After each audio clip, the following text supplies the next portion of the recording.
Hi there. This is Amy Reitnauer Jacobs, co-founder and executive director of the Bluegrass Situation. BGS started in Los Angeles and has always been proud to call it home. With the recent wildfire devastation in Altadena and the Palisades, so many members of our roots music community have lost everything.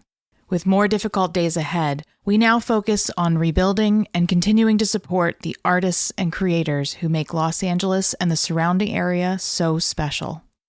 Please visit thebluegrasssituation.com/LAfires to find ways you can help our musical community when they need us most. Thanks.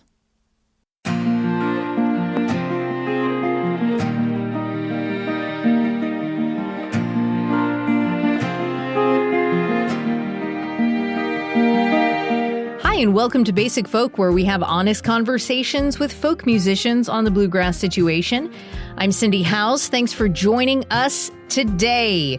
We are 3 weeks into 2025. I don't know where you are, but in the state of Maine, it is very, very cold. I looked up the temperature this evening, and it is 16 degrees, not counting the wind chill. I heard on the radio driving around that it was like 1 degree up in the northern part of Maine, so hope you're staying warm. I myself am trying to perfect the art of staying warm with thick socks and long underwear and hats inside and making sure I got the right gloves on. I have 3 winter coats now that I wear, and it is time to bring out the big guns, so to speak. Before we get into it with Josh Kaufman, let's talk about ways we can stay in touch. You can sign up for our monthly newsletter that lets you know what's going on with Basic Folk. I think that that's the best way to stay in touch as I eyeball what's going on in the social media worlds, and it's not seeming great. So I am very tempted to delete all of our social media, but I will continue to send out a once-a-month newsletter, and you can sign up for that at basicfolk.com, or you can check out the link in the show notes.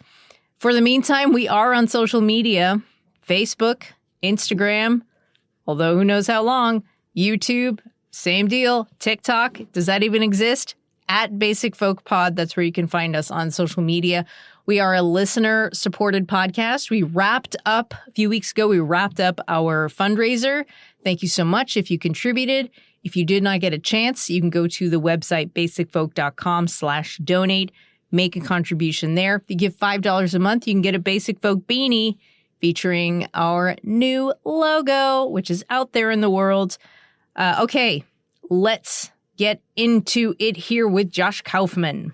Multi-talented musician and producer Josh Kaufman is known for his work with his band Bonny Light Horseman, Josh Ritter, and The National. I've known Josh for many years after meeting him in Pittsburgh while he was on tour with Don Landis. I felt instant friendship with Josh and honestly the entire Don Landis band that day. We haven't seen each other very much over the last 15 years, but since he left that impression on me, I've always rooted for him in his career. In our conversation, Josh shares anecdotes from his childhood, including memories of his mother, a journalist interviewing legendary musicians, and the backstage snacks that left a lasting impression.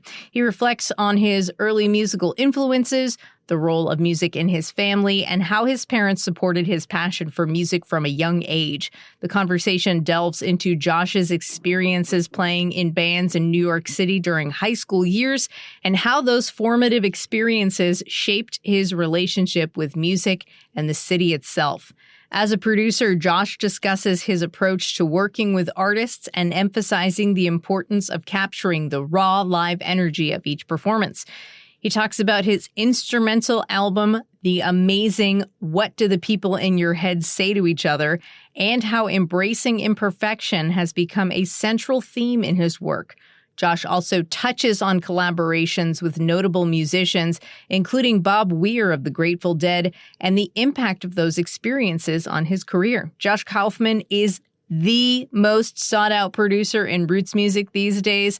Look out for him producing some great records in 2025 on tour with Bonny Light Horseman, playing sideman to some amazing people, and many other things. We'll take a listen to a song from his kick-ass new instrumental album. This is Glow in the Dark Owl, and then we'll get to our conversation with Josh Kaufman on Basic Folk.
Josh, I'm going to have you say your first and last name. Okay. Josh Kaufman. Okay. Josh Kaufman. How many people get your name wrong? So many. Most people. But it's a funny thing because I think that everybody gets to decide how their name sounds in a way. And I think that if it were up to me, I don't know that I would really care. But it seemed like growing up, my parents always seemed to correct other people. So I was like, I got in the habit of it too. Yeah. But I sort of took it on. It didn't actually, I don't really mind. I feel like you've never really minded because I heard it from somebody else, like, oh, this is how you say Josh's last name. So I wonder, like, when your parents were like correcting people, were you like, ooh, stop? Or were you like kind of like soaking it in like a little sponge? Probably a little bit of both, Cindy. Yeah. Yeah. Well, thanks for coming on the podcast. It's an honor. Thanks for having me. Yeah, we've known each other for so long. It's like nice to be able to sit down like this and get to know each. Well, I'm going to get to know you deeply during our conversation. You grew up in Paterson, New Jersey, which is, is that right or is that wrong? Born. Okay. You were born in Paterson, New Jersey. And I heard that and I was like, Reuben Hurricane Carter. That's where he was arrested. That's right. Immortalized by Bob Dylan's Hurricane and Denzel Washington. In Paterson, that's just the way things go. And that happened in 1966 and you were born in 1978. Mm-hmm. How long were you in Paterson for? Were you just born there? Just born there. Just a couple of years. My dad was doing his residency there, I think. Oh, he's a doctor? He's a doctor, a rheumatologist, retired now, but yeah. And then we moved to Stony Brook, Long Island, where he was doing, like a residency training there, and then finished up, I think, around when my brother was born in 1982. Then we moved back to New Jersey, and I went to kindergarten and first grade there. And then we moved back to Stony Brook, Long Island, and my dad got a job at Stony Brook University. And we lived there pretty much through high school with a slight detour to Madrid for 10th grade, where my dad took a sabbatical and he brought the whole family. Whoa. Okay, cool. All right. What was your mom doing? My mom's a journalist, also retired now, but she was a freelance feature writer. So wrote for stuff that we would all be interested in, cultural things like art openings and concerts and stuff like that. She did a lot of work for the Long Island section of the New York Times feature section. So like there was a theater in Huntington called IMAC, Intermediate Arts Center, and they used to bring, it was like a circuit. It was like the first time I became aware of like a circuit, like John Hammond Jr., Taj Mahal, Richie Havens, Albert Collins, Luther Guitar Jr. Johnson, Pinetop Perkins, like, you know, this kind of milieu, they would all come through that circuit and then they would pop there and we would go see them. My mom would interview them. Okay. Were you involved in did you see her interview people? Yeah. What was that like? Cool. Snacks, backstage snacks. Oh my gosh. Wait, did you ever? So I feel like I talked to Amy Helm a couple times for this podcast. She's so great. She's incredible. I know you've worked with Amy a couple times. Yeah. So she, like, one of my favorite things about Amy is that she was there at the last waltz. Yes. Like with Levon, her dad. And she was like, the best thing was like all the snacks that they had backstage.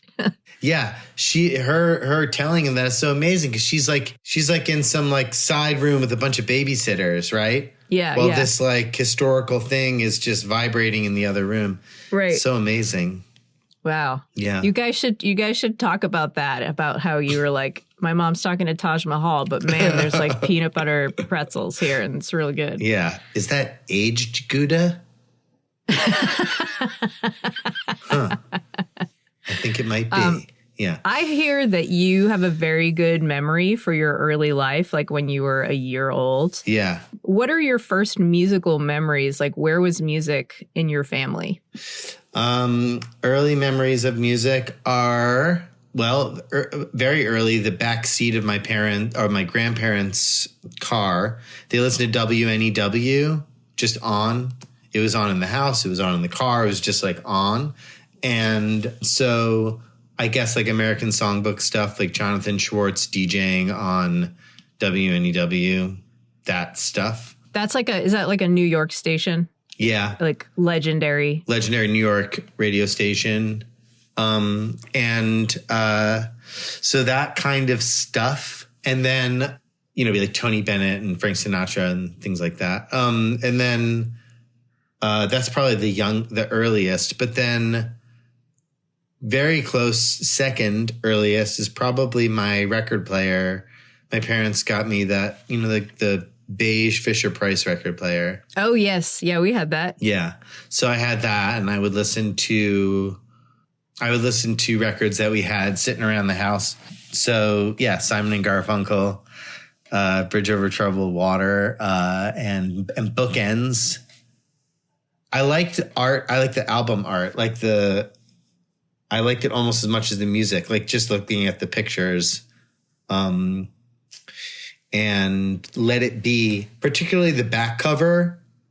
The photos of them on the back cover were like a little more candid and a little weirder looking. I would stare at those and listen to Let It Be, that kind of stuff. And then like, I think pop radio at the time. So Cyndi Lauper. I loved Cyndi Lauper so much. And then I think I had She's So Unusual on cassette, one of the early cassettes. And then, Michael Jackson, big time. So you and Annie have 3 kids. And like, I've been thinking about this a lot, like the way that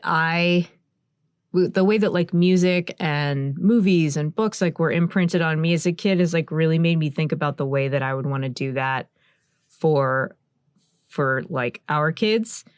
How does that impact the way that you and Annie allow or have music and media around your 3? I think we're lucky in that we don't give it too much thought because it's just such a big part of our life. There's like enough of it by osmosis. I don't think that we need to necessarily direct traffic in that sense, but it does seem to be a big part of their lives without really pushing it. Just because I think similarly to maybe my grandparents and certainly my parents, like there's just like the din of music is like happening. Like, I think that like the only time our radio is not playing is kind of when we're sleeping. And the first thing, turn the lights, turn on the radio in the morning. It's just like always, right? And then in the car, you know. What are you guys listening to when you have the radio on? We're listening to, these days, you know, we're listening to Radio Kingston a lot because we live in Kingston, New York. And Annie has started a radio show. Cindy, Annie has started a radio show. A colleague. I'll send you a link. Great. Called Annie's Theme. It's like an hour-long theme time show. She does 1 day a week. And it's a great station. They have some really cool DJs there. Malcolm Byrne, the like legendary producer, is a DJ there at Radio Kingston. And yeah, it's been a really cool experience. Anyway, so we keep that station on a lot at home. But then, you know, we're always listening to, I'm a music producer. I produce records. So there's always like, I'm like listening to stuff that I'm working on all the time in the car, in the home stereo. So that's in the backdrop. And the kids they know all the singers' voices and stuff. Yeah. Oh, that's cool. Who do they like that you work with? Who do they like? You know, Gideon, my youngest, we have twins, but Gideon is the youngest by a minute of the two of them. And he is, Gideon really likes Aeneas's voice, Aeneas Mitchell. And but when he was really like last year when we were making the last Bonny record, whenever I would be like checking always kind of like trying to find the right balance between her voice and Eric's voice, like really trying to like have it not feel like background vocal, foreground vocal, but like like keeping it like dual vocal. Anyway, so I'm always checking it out on different speakers and Gideon was like, Dada, that Nanus singing. So Nanus has become one of his favorites. But yeah, they also really like Eve Barzilay. I just made a Clemsnide record. Do you know Clemsnide? Do you know that band? Of course. Yes. Yeah. Was like living at our house on and off while we were working on that record. And they really like Eve. He likes them a lot too. I think he misses having kids at that age. So he likes to kind of like, you know, he likes, our daughter Clara is 10. So she's like fun to talk to about stuff. And Benny and Gideon are the little ones. They're almost 4 now, but they're, 3 and change. Wow. Yeah. And they're fun in a different kind of way. But yeah, so they like Eve a lot. They also like to say his name, Eve. Eve. Yeah. Do you remember when I was in college? I don't know if we were overlapped in in years in college. Clemsnide did an EP where they covered Christina Aguilera's "Beautiful." Oh yeah, right. Yeah, that was like a big hit on the WERS Coffee House. Oh, nice. Yeah, amazing. Really fun. Yeah. Did I ever visit you there? I know. No, we met in Pittsburgh. We met in Pittsburgh. I think like 2008. Right. With Dawn Landis. With Dawn and Balthrop. But I remember. So epic. It was epic. Yeah. Because you guys came into WYP, and that's when Dawn was covering Young Folks. Right. For Peter, Bjorn, and John. And so you guys were in the small performance studio, and there was like 10 of you. Yeah. In the small performance studio. I still have like a really great band photo of that. Like it looks like I'm in the band as well. Oh, yeah. You might as you are. You just are. It's awesome. Yeah. That was a fun day. Really fun day on a fun tour. I remember seeing you though, I think in Boston, maybe at a different station, maybe when you had moved. Is that possible? It's possible. I bet we did see each other because I had a really quick 10-month stint at WERS again in Boston. I think that's and I was in Boston, and then I started working for Passim again. Right. And I probably saw you with Bonny Light Horseman, and then we saw each other maybe 7 years ago at Josh Ritter concert. Right. But we are best friends. Yeah. For life. Actually, we're not best friends, but we're friendly with each other. I just watched the Tegan and Sarah documentary last night, Fanatical. Have you seen that? No, is it good? Wow. Oh my gosh, it's nuts. It is legit nuts. It's on Hulu. And so Tegan and Sarah, for the past 16 years, they've been dealing with like an imposter who's like hacked into their Tegan's personal information. Jesus. And it's just like a really crazy look under the microscope of what it's like in like the actual like scary, crazy fan world of things. But so I've been thinking about, like, I just watched it last night, so I'm like very keyed up about it. And I'm like, man, did I ever act that way to Tegan and Sarah? Like, I'm very friendly with the musicians that I interact with. And sometimes like it becomes like more friendship. And like, I'm not insane though.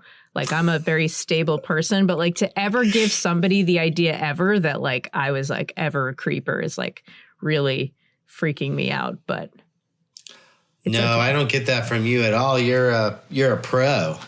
Oh, great. Thanks, Josh. Speaking of, I wanted to go back to when you first started playing music.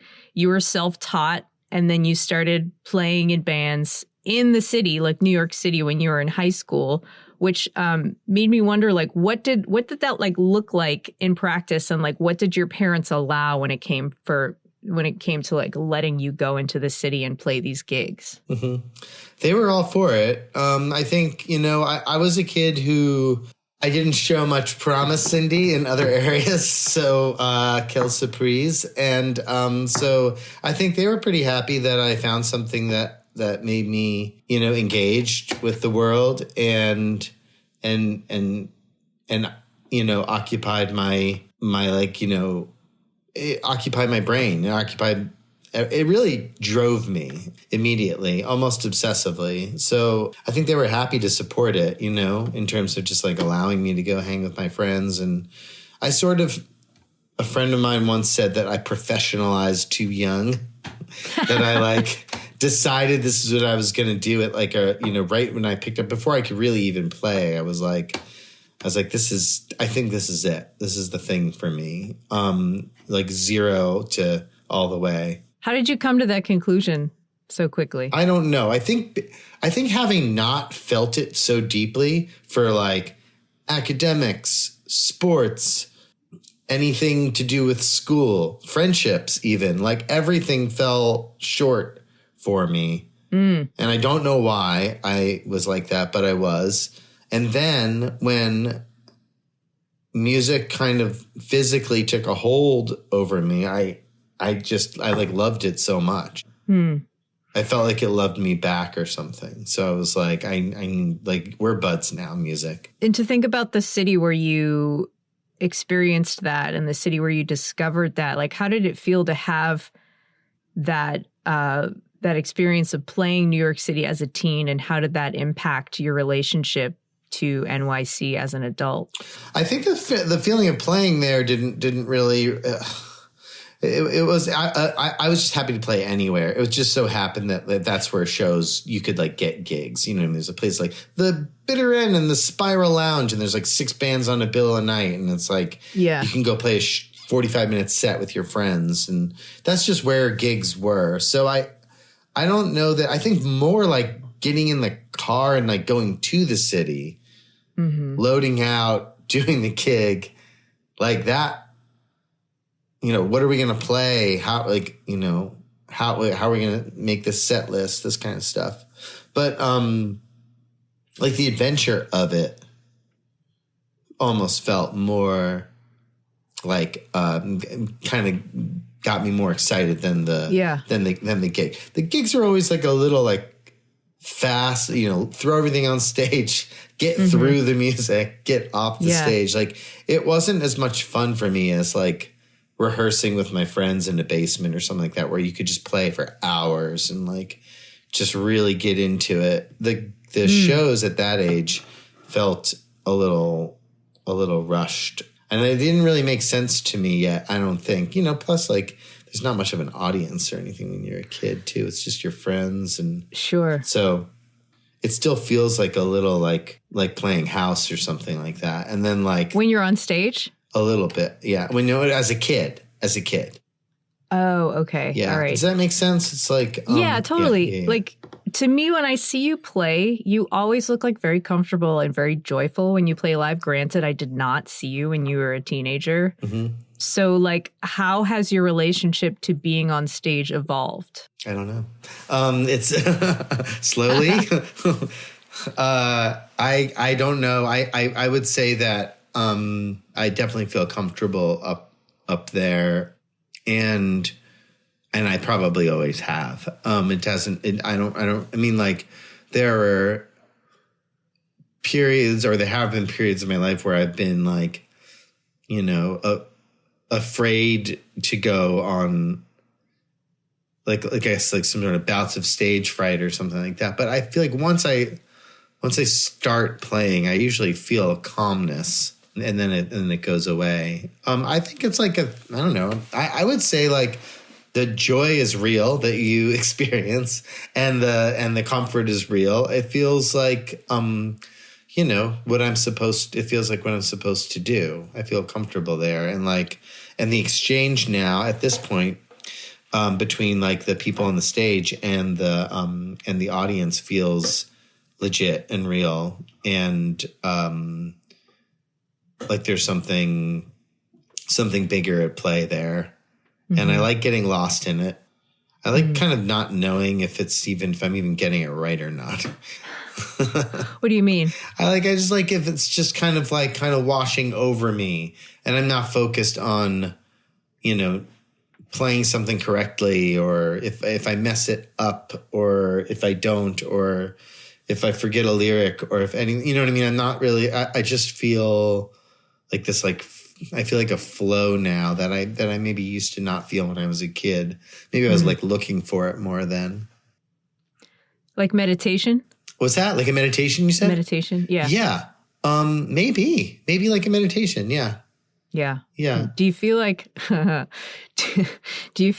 you have access to like your highest version of yourself? I feel so stupid asking that question, you're not. But tell us. The highest version of myself. Sometimes it exists there. I think that exists in other places too. But I feel, there are moments there are moments in my life where I feel like most like myself, most comfortable in my own skin, and not like an imposter. And those moments at both, I've felt like an imposter making music, and I felt like an imposter, or I've not felt like an imposter making, but most like myself. So it's mixed.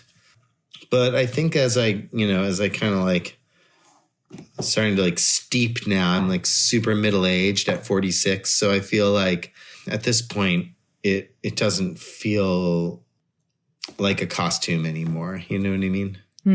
Yeah. I don't know if that's weird to say. I feel like I definitely feel like as like a creative person, as an artist, maybe feel this way too.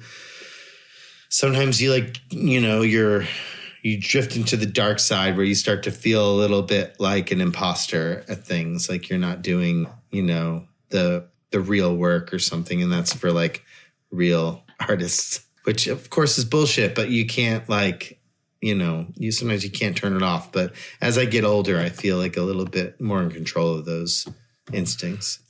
That's good to know. It's just, and I think you got to pay attention and ground yourself when that kind of stuff happens. 100%.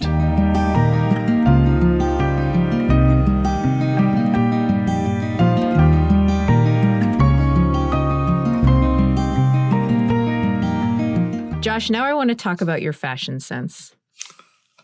As long as I've known you, and for all of the photographs I see of you online, you have had like a coherent look that you seem to have had for a long time. So tell us about how you've developed your fashion sense. And I feel like I'm still developing mine. Like I don't have one. Like if you looked at a photo of me 15 years ago, it would look very, very 2009. Like it would not look like timeless.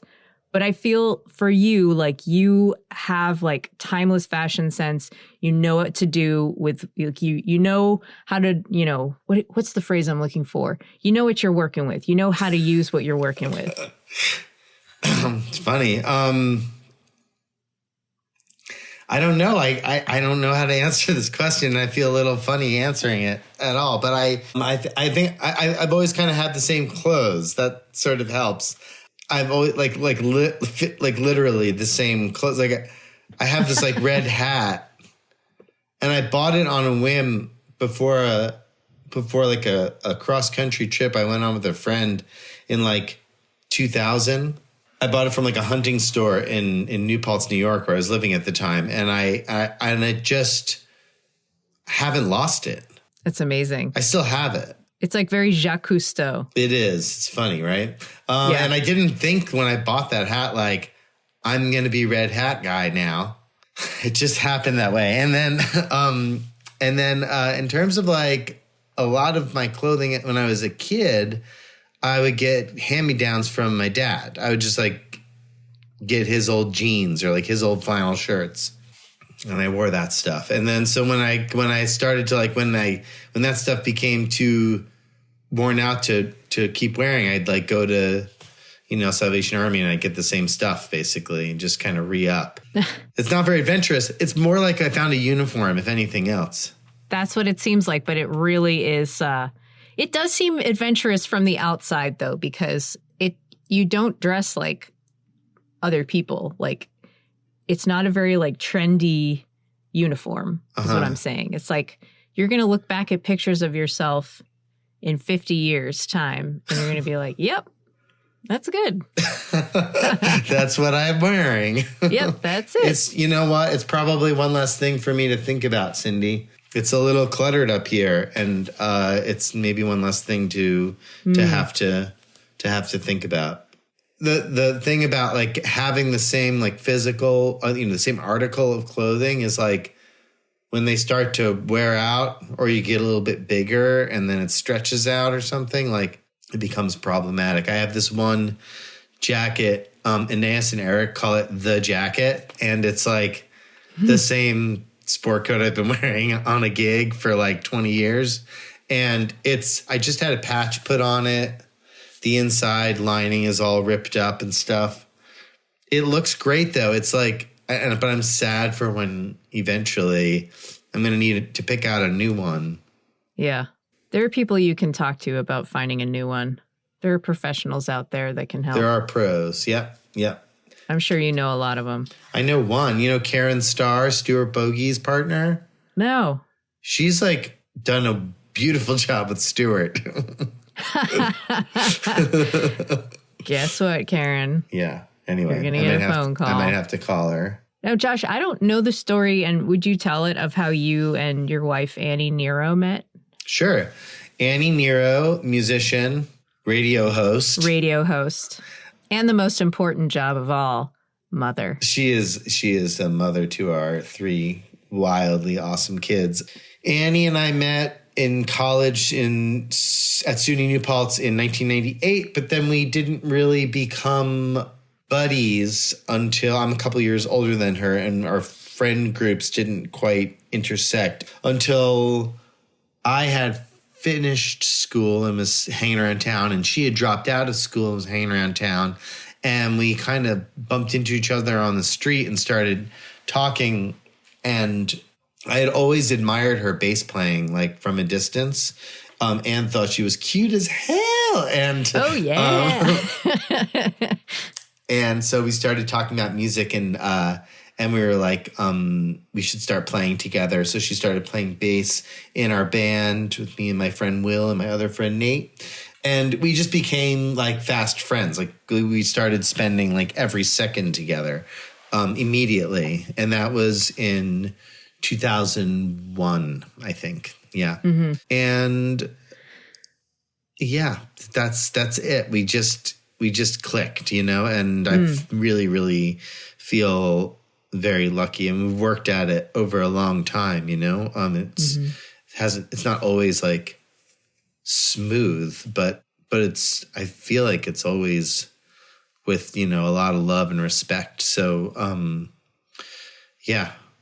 And then we were together and living in Brooklyn together for a long time. And we got married and we lived in Paris and we came back and we played music and we made records together and we toured together. And then we had our first kid, and then fast forward, pandemic. And then we moved up back to the Hudson Valley where we had met, thinking that we would only be here for 6 months or so until things passed through New York and we could move back to our life that we were fairly happy with there. Mm-hmm. And then we found out we were pregnant with twins. And we were like, I guess we're not moving back to New York City with, 3 kids. But we've been really fortunate up here. It's good community for us. And yeah. Seems like you got a good thing going on. It's good. Yeah. We're happy here. And we get back to the city all the time anyway. So it also seems like you and Annie have this like really healthy work-life balance that you've most likely worked really hard on. Like, you guys do a lot of projects together, but you also have your own musical independence. Crucial, I think. You gotta have your own worlds to disappear into, It's almost like you gotta cheat on your own little worlds a little bit outside of your main thing to keep it like, I don't know, like just to keep everything fresh and keep growing new fruit, I think like it's at least that's what's worked. Mm. In making lasting friendships, you've built some like impressive high profile connections with musicians that have lasted for a really long time. Our friendship obviously is like very famous. It's true. Hugely famous. Right. Paul Banks from Interpol, the guys from The National, Craig Finn, Don Landis. Yeah. I think you have like pretty amazing, really friendly, enthusiastic, but like not extra enthusiastic, just enough enthusiasm, that type of energy. Like, this might be another awkward question to answer, but why do you think people are drawn to you, and then what makes them stick around and want to continue working with you? I don't know. I'm so bad at keeping in touch with people too. I really don't. I think I've just been lucky. I mean, Paul is like one of my oldest friends. We met that year that I mentioned. My dad took us on sabbatical with him in 1993, I guess it was. I was 15, just started 10th grade, and I had just started playing guitar, and I met Paul that year. We were at the American School of Madrid. Oh, how romantic. We met in Spain. I know. It's like, so we met in Spain, Cindy. That's really cute. And have gone in and out of being in close contact over, forever. 30 years. You have this like vibe where it's like you're like the type of person where if like, we haven't talked in years and years, but we get on this call and immediately there's this like instant rapport. Like, we've talked to each other every day. It's like that type of situation. I have, well, you know what, Cindy? I have a good memory for people and and like experiences and friendships and stuff like that. And I do feel like I met you at a moment when I was maybe like, there was like a spot in my brain and my heart as well that was like open to, it's like, I feel like I went to like, you invited me and our crew to like a party in Pittsburgh. And it was wild. The ginger wine party. That's right. It was wild and funny. And like, so that made a lasting impression on me. And there's like a feeling. And then we bump into each other over the years, at different things. So it's like, oh yeah, I know her. I mean, I don't really, but I know it, but I have a sense. Nobody really knows anyone, according to the Tegan and Sarah documentary that I watched last night. Yeah, totally. Oh my gosh, you're going to have to watch that and tell me what you think. Oh my gosh. I wanted to talk about a few of these friends that you keep around. And I think the one that means the most to me is Don Landis, the reason that we met. Yeah. So this year, this is not actually a question about Dawn. This is a question about her project that you work with in 2024, the Liberated Woman's Songbook. Yeah. Fantastic album. I feel like that was the record that I listened to the day after the election and was like, we're going to be okay. You know, it's like it's a very important record to me. So what did like crawling inside those feminist anthems teach you about feminism and the women's movement?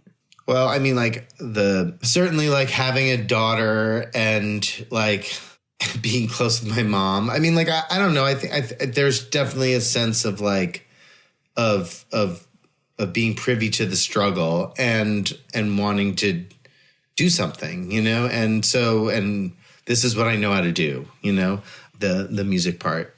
But I think that one thing that I learned from at least that collection of songs, and this is something that Landis and I talked about a lot when we were working on these songs, is that like, although the message is like cutting and strong musically, they're meant to be like shouted and not necessarily sung. So there was trying to like kind of like thread the needle there for some, you know, looking for some new harmony and some like kind of tunefulness.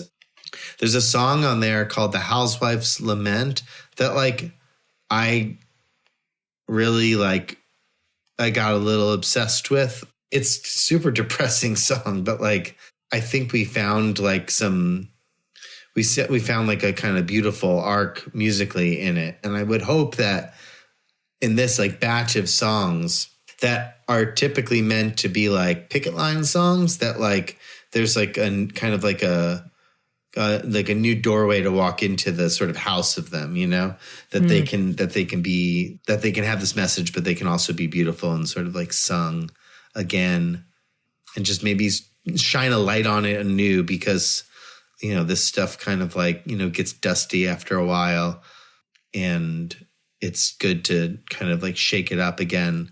Yeah. A great service, that album. Oh, good. I'm glad that it connected with you.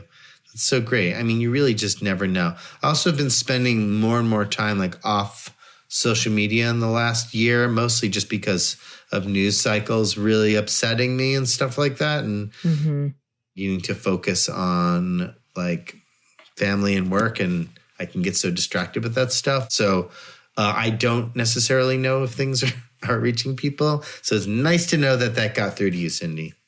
It was cool. Dawn came on the podcast in 2024 with Aoife O'Donovan, who had a very similar themed album. All My Friends. That year. Yeah, All My Friends. And it was really special to be able to talk to both of them. They're both so smart. Yeah. Oh, yeah.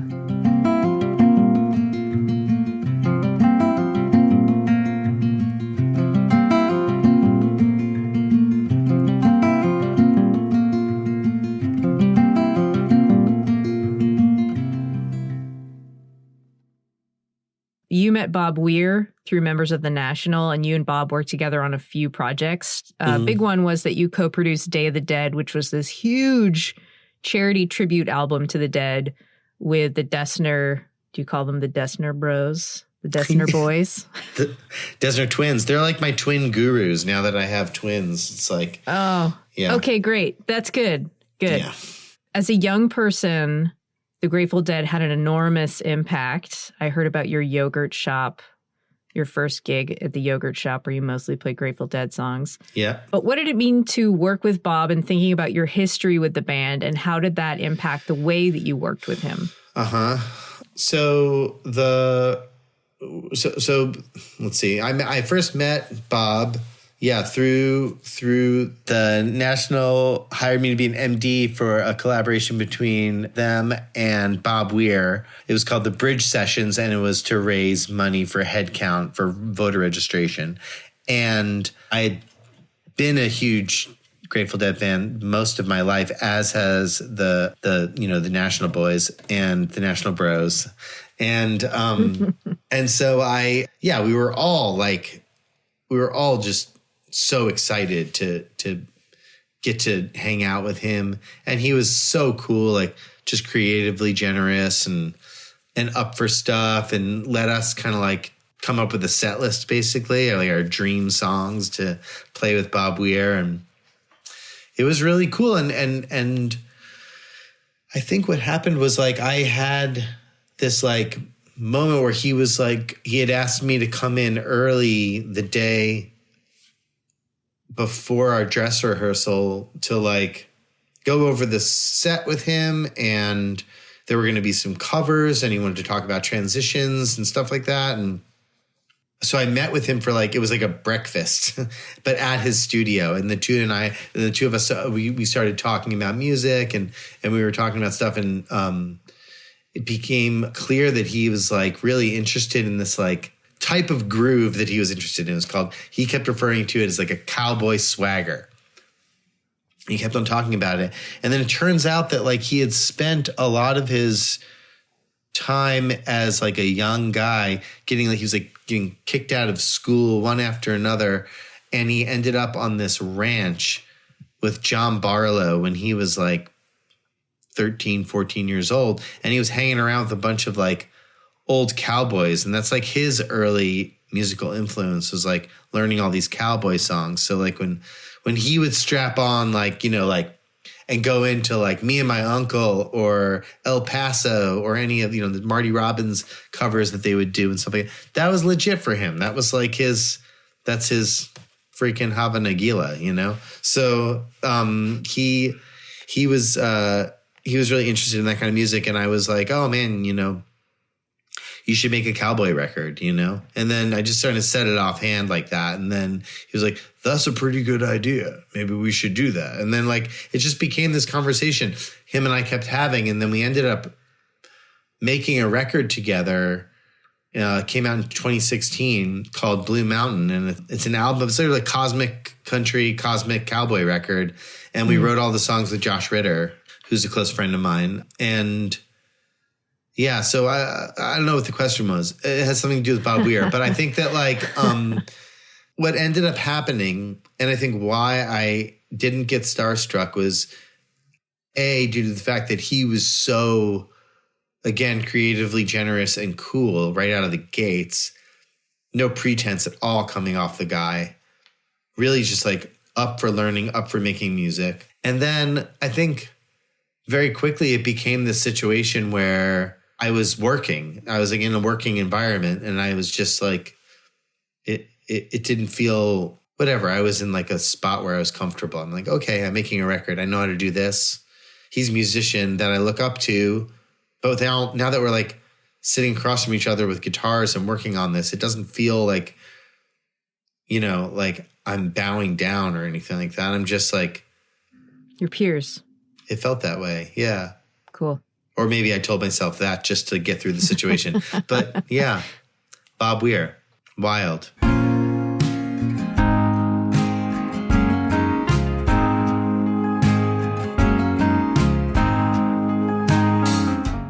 I cannot stress this enough, Josh Kaufman. You are producing every record. Like, it seems like every cool record that comes across my desk has your name attached to it these days. I will tell you what, I could not find a complete list online because there are several Josh Kaufmans out there. It's a problem. Music is very confused, and All Music is usually very good about this stuff. Yeah. So we don't have a complete list, but Amy Helm, Aeneas' solo record, Arnie Margaret's record, I'm excited about that one, His Golden Messenger record, and there's actually 10,000 more on the list. And I found this quote where you say, Annie, your wife, Annie always says I have no idea what to do with a day off. I just can't stop. So what is the threshold for you wanting to produce, record, or perform with someone? Like, how do you decide how to work with people? How do I decide how and if I'm going to work with someone? I think if they're drawn to wanting to work with me. The Arnie thing, for instance, was interesting because I didn't know Arnie's music and then or know her at all. But we had a really like fun call. And then when she came to Kingston, she stayed nearby and I went and picked her up and she came over to the house. And I was like, what do you want to work on? You know? And she's like, I wrote this song last night. And I was like, I like this person already. Like there's, you know, it's not like she's like, you know, she didn't obsess over this thing and want to get it exactly just right. She's like, I have this emotion. I wrote this song, and the paint is still so wet. Let's make something together. And so I think like usually that kind of energy gets me excited. Mm-hmm. And I end up, working really quickly. And I think a lot of artists can get stuck on projects, but I like to move really quickly through things. I don't like to do a million takes, and I end up tracking a lot live. So I think at first that tends to scare people when we talk about it. Like, okay, so you're going to sit there and play piano and sing, or you're going to play guitar and sing the song, and we're going to put microphones up and we'll just jam. And then we won't listen right away. We'll just keep recording and move forward instead of stopping and being critical about every little thing we're doing. Mm-hmm. And I think that what ends up being freeing about that is it ends up a lot of artists spend a lot of their life on the road going up to a mic and playing and singing at the same time. And then when they get in the studio, they separate those things almost for the first time. Like they have such less time spent, hours clocked, like of doing these things separately than they do together, which they are masters of, So it's kind of cool to like remind them that they're masters already and that we can just do this together and do a gig basically, for these mics. And that ends up being what I record. And obviously I don't do it alone. Like, I have like engineers who help me and other musicians who come in and play. But sometimes I do it alone. I mean, it depends on the record. I find it intoxicating. Like the work is just really, really fun for me. I get really into it. You have a new instrumental album. What do the people in your head say to each other? Got a couple questions about that process. Yeah. So as it goes, the initial recording session was stalled by a technical glitch. And this is what your press release says, just for our listeners. With collaborators standing by, Kaufman used the downtime to explore ideas and fragments, voice memos collected over the years, creating arrangements on the spot that would be finished as time allowed over the next 4 years. How do you generally approach glitches, roadblocks, and problems? And how did this record make you confront that approach? I should preface all that for your listeners by saying the gig that day was a session to do some soundtrack work, but the tech at the studio couldn't get the screen to work for us to like play to picture. Oh. So we had booked all these musicians, and I was like, oh man, we've got this day in the studio. We should just track anyway. So I had these little melodies, on my phone, little voice memos and stuff. And I used them as like little seeds to teach everybody these little melodies that we could improvise around. And that was that moment. But I think it was,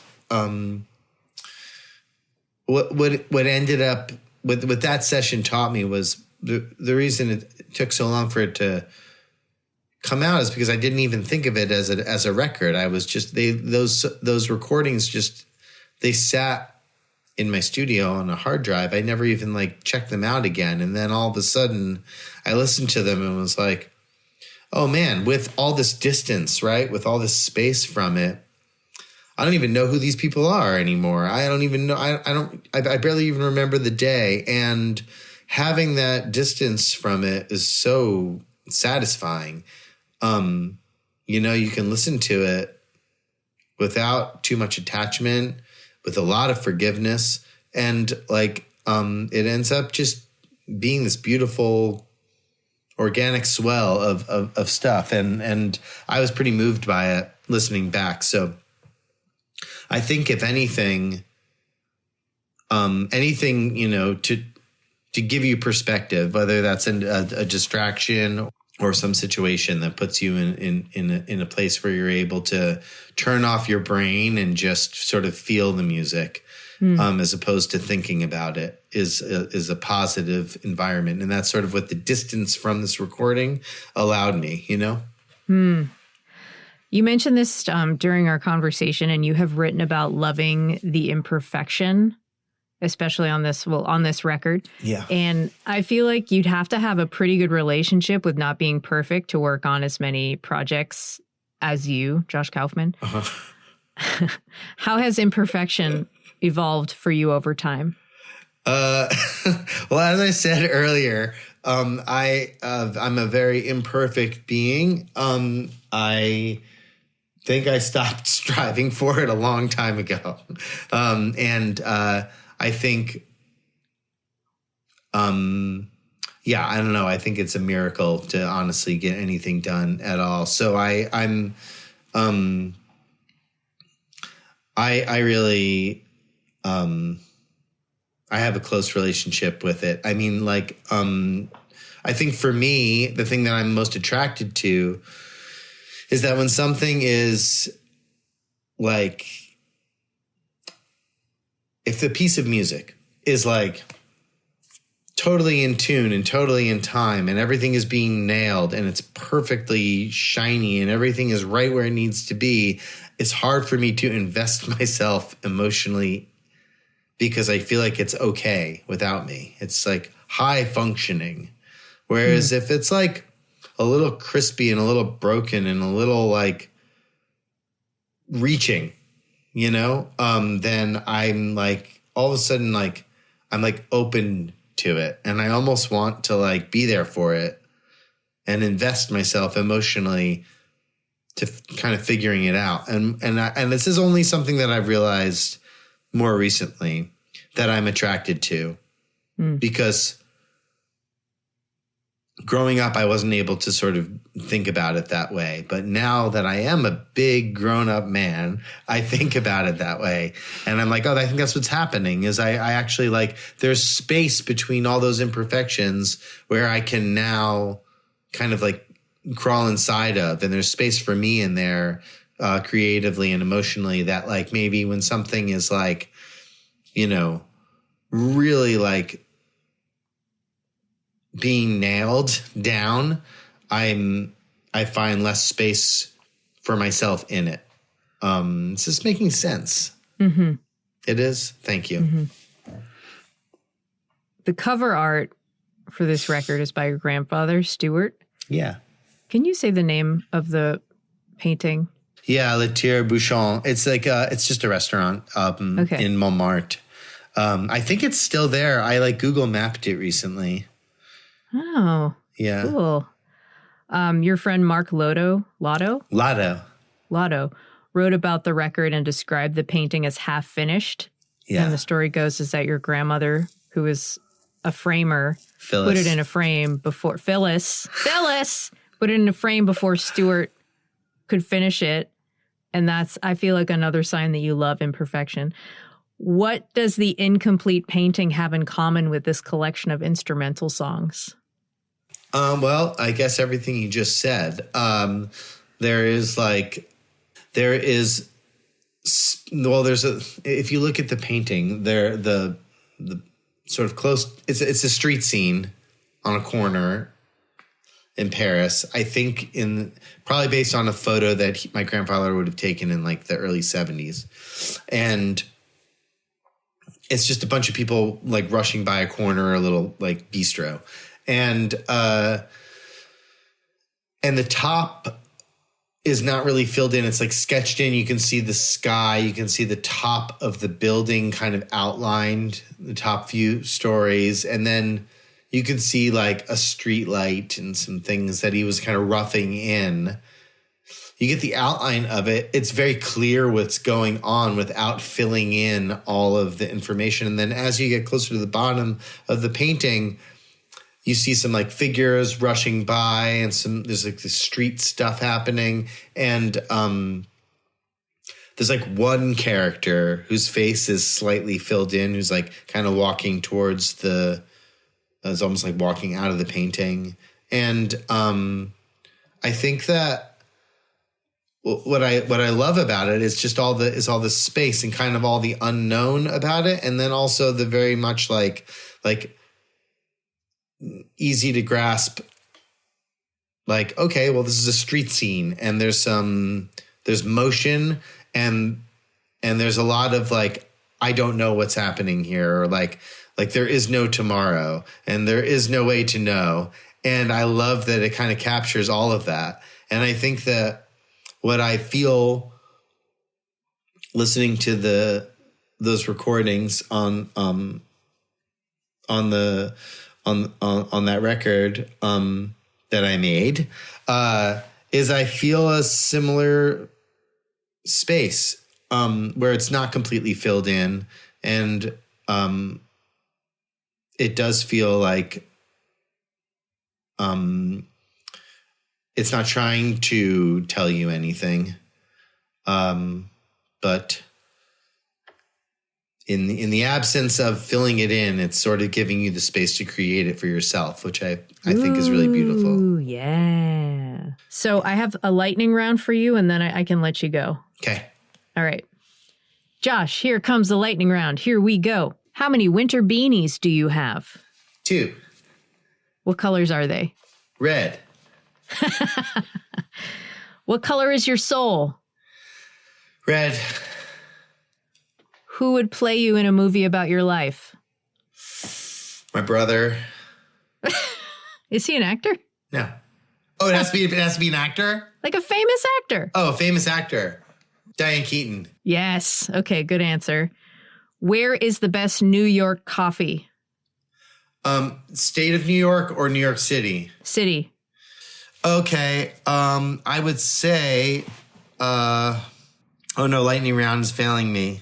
I'm not good under pressure, but it used to be called the General Store, and now it's in Dumbo. Hang on. My lightning round is total shit right now. Failure. Yeah. I don't have it for you. And I'm not going to make it up because coffee's too precious.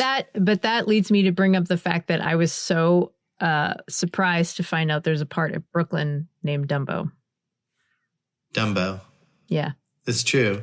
I used to have a studio down there. That's how I heard about it from doing some research. Yeah. Couldn't believe it. Yeah, I made a lot of records down there. 2 more questions. Okay. What is your must-have for the tour van/bus? Headphones. This is the last one. Where is the most beautiful place you've ever seen? Oh, man. The most beautiful place I've ever seen is, these days I feel like it's driving west over the Kingston-Rhinecliff Bridge. Ooh. Going towards the Catskills. I bet that's nice. It's gorgeous. Sunsets. Sunsets, sun-ups, all of it. The freaking Hudson River.